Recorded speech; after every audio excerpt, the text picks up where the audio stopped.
I blink my eyes a few times and realize that Jason was true to his word. We are in the quad, although the sun has set and the cool chill of night has settled over the campus. The quad is deserted and we quickly make our way towards the gym where the sounds of a skirmish can be heard from within. The doors are shut, I say as we get closer, and the gym doesn't have any windows. It has skylights, though. Should we teleport onto the roof? You said you would obey my every instruction, Jason says, and I nod my head. Wait here. I am going in to rescue Becky. She's hiding in a closet off to one side of the gym.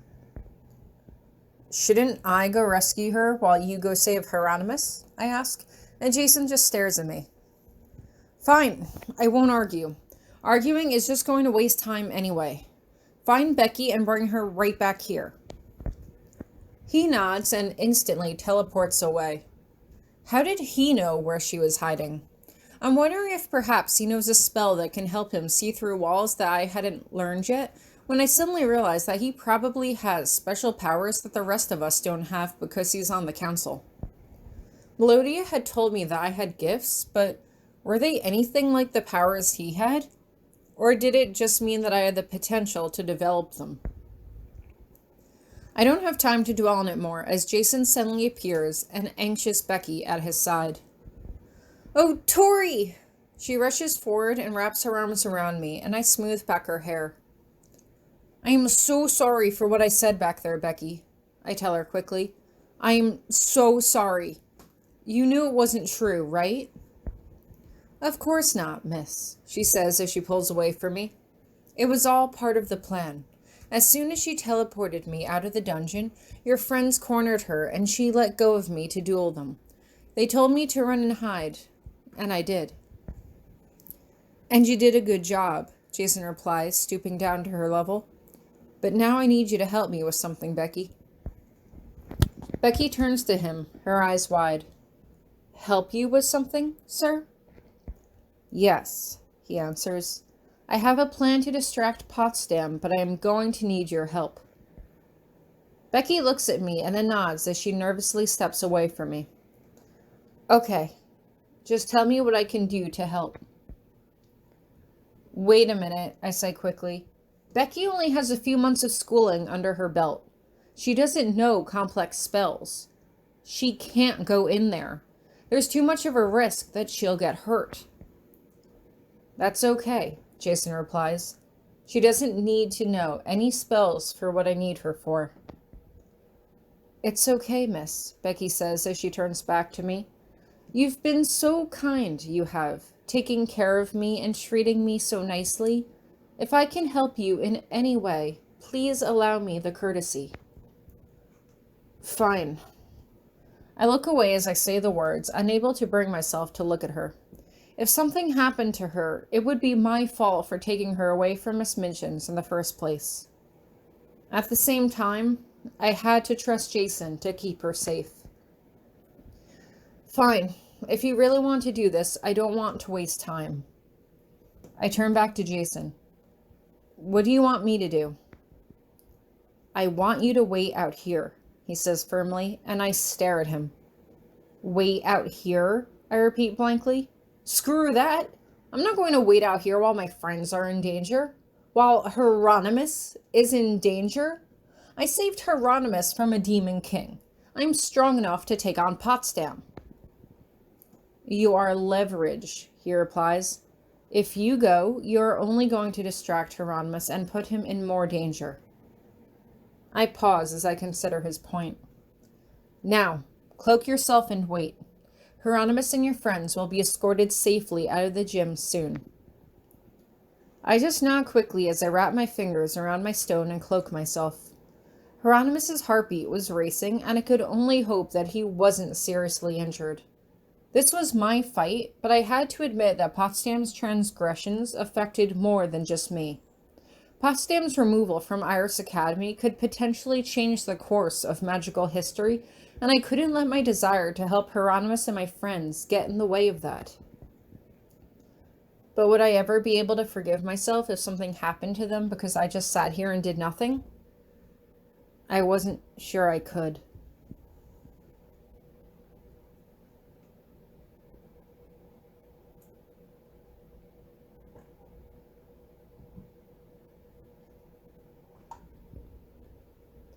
Oh, come now, Hieronymous. Surely you can do better than that. Hieronymous grunts as he wipes the sweat off of his brow with his sleeve. He had not dueled this intensely in many, many years, and he was beginning to think he should have trusted Tori when she expressed concerns that he had yet to recover. He had been using blue magic to slow her down, making her see a room full of copies of herself in order to try to distract her. It was a good technique to confuse a lesser opponent, but Potsdam was completely unnerved by it.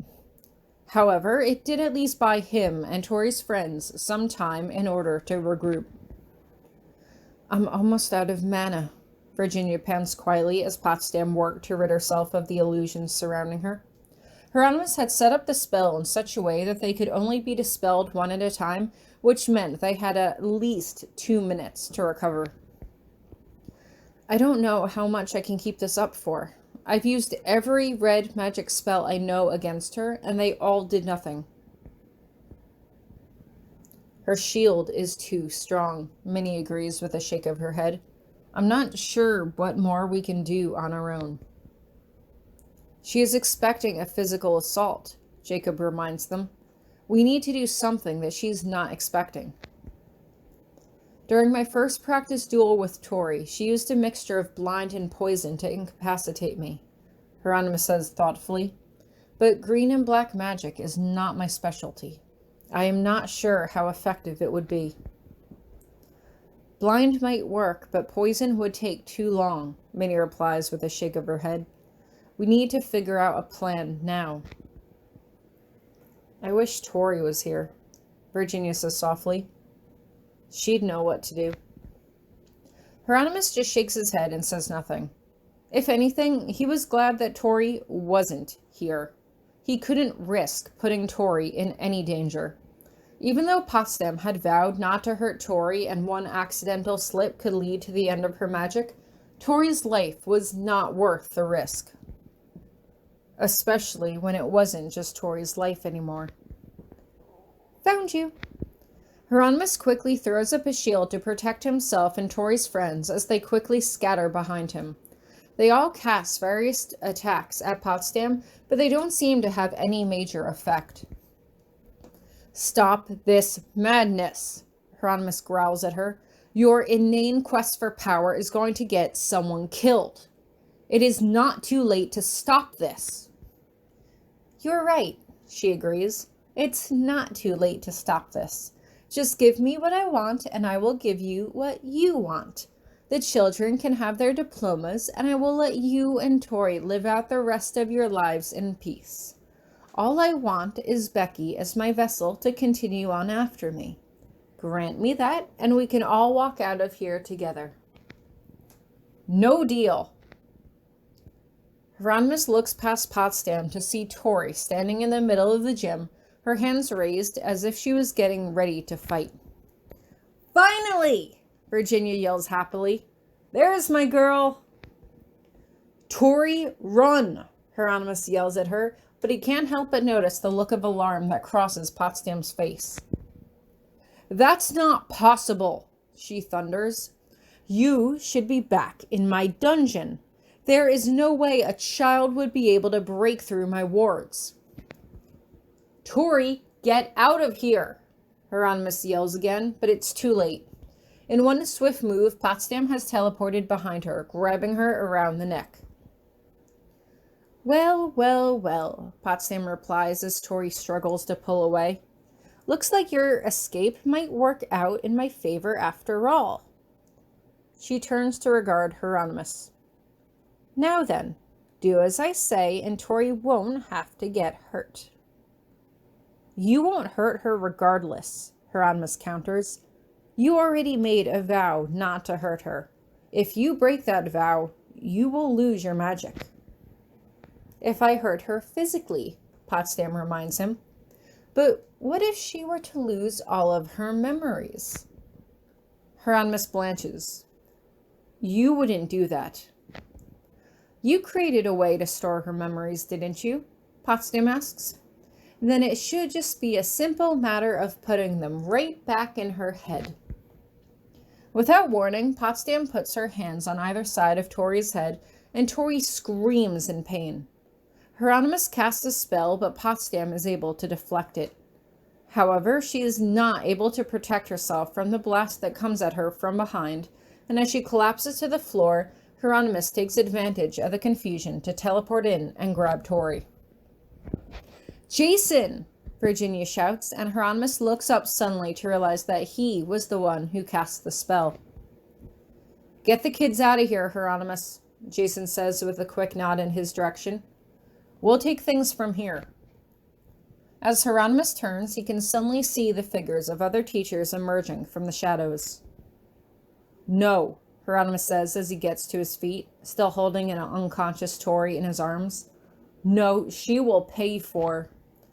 You are no longer a professor at Iris Academy, Jason answers smoothly. This is not your fight. Please take the children to safety. Minnie rushes over to Hieronymus' side. Come on, she says quickly as she takes his elbow. He's right. We need to make sure Tori's okay. Hieronymus nods reluctantly as they head towards the entrance of the gym. He casts one look back to see the other surrounding Potsdam, who was crawling on her hands back towards the wall. Were they going to imprison her? Kill her? He never thought that he would have opted for the latter before, but his father had been right about one thing. Her mind wasn't what it used to be, and she was too dangerous to be kept alive. They quickly make their way back out into the quad as he rests Tori down on a bench. Tori, please wake up, Hieronymous says as he smooths back her hair, kissing her forehead. He had been so worried about losing Tori after he woke up from his nightmare, but what if Tori woke up now only to have forgotten who he was? Tori had asked him to destroy her collection of memories. Aside from her diaries, she would have no way of remembering their time together, or even who he was. Potsdam's mental attack hadn't lasted for very long, and he had no idea what she had tried to do. Had she attempted to create a shield? Had she tried to erase Tori's memories? How was he going to help Tori if he didn't even know what happened to her? Please, Tori. He takes her hand in his as he kisses her knuckles. He had spent so long just sitting by her bedside, waiting for her to recover from Damien's memory spells her second year, and he hated that he was back in this position of waiting for Tori to wake up, waiting to see what she would remember all over again. Hieronymous! He turns as he hears a familiar voice. Hieronymous, you made it. You're alive. You're all alive, you... Tori steps running towards them as she sees the figure on the bench. Wait, is that me? Hieronymous drops Tori's hand as he rushes towards the second Tori, tackling her to the ground. Who are you? He demands. His face is so close to hers, their noses are touching. It's me. It's Tori, Tori pants.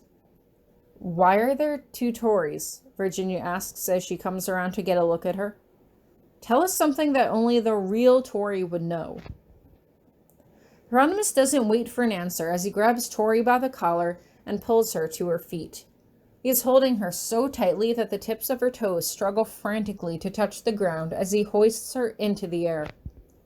Who are you? He demands again. It's me, Tori croaks. Blue snow cone! Blue snow cone! Hieronymous releases his hold on her immediately, and Tori falls backward onto the ground. As she slowly gets to her feet, he immediately recognizes the way she's looking at him. The mistrust, the fear. He recognized that look.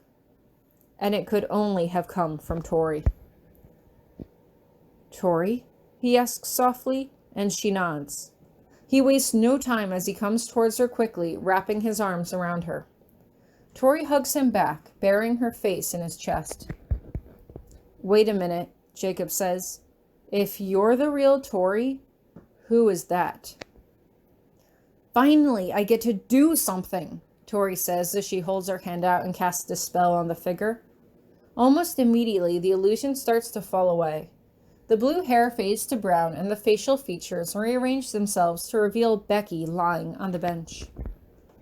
Becky! Minnie cries out. So Potsdam didn't wipe Tori's memory after all. She wiped Becky's. Wait, what? Tori demands as she pushes away from Hieronymous to rush towards Becky. What do you mean? Jason was supposed to be protecting her. We thought it was you, Virginia explains. We saw you run in and Potsdam grabbed you immediately. That must be why Jason said she didn't have to know any spells for his plan to work, Tori mutters bitterly. What happened in there? Minnie seems about to answer when suddenly a figure teleports behind them. Jason, Tori snaps as she whirls around to face him. So that was your plan all along? To use Becky as bait so Potsdam would let her guard down? I apologize, Jason says softly. I did not mean to cause her any harm. I was waiting to launch a coordinated strike with the aid of the other teachers. I thought Tori's appearance would stall for time, but she attacked her much faster than I had expected. So where is Potsdam now? Hieronymous asks. Has she been eliminated, or will she face justice? She will be made accountable for what she's done, Jason replies as he turns and holds his hand out towards Tori. Come, Tori. You did as I instructed. It is now time to get the answers you're looking for. Hieronymous glances nervously between them. Tori, what is he talking about? It's okay, Tori says quickly. I just have to go with him so he can answer some questions for me, but I'll be back. You can get the answers you need right here, Hieronymous growls. Tori, I am not letting you out of my sight again. Tori hesitates, then nods. He's right. Besides, they all need to hear this. But suddenly, Jason teleports behind her as he wraps his arms around her middle. Hieronymous! Tori lunges out to grab his hand, and Hieronymous reaches for her as Jason quickly teleports away.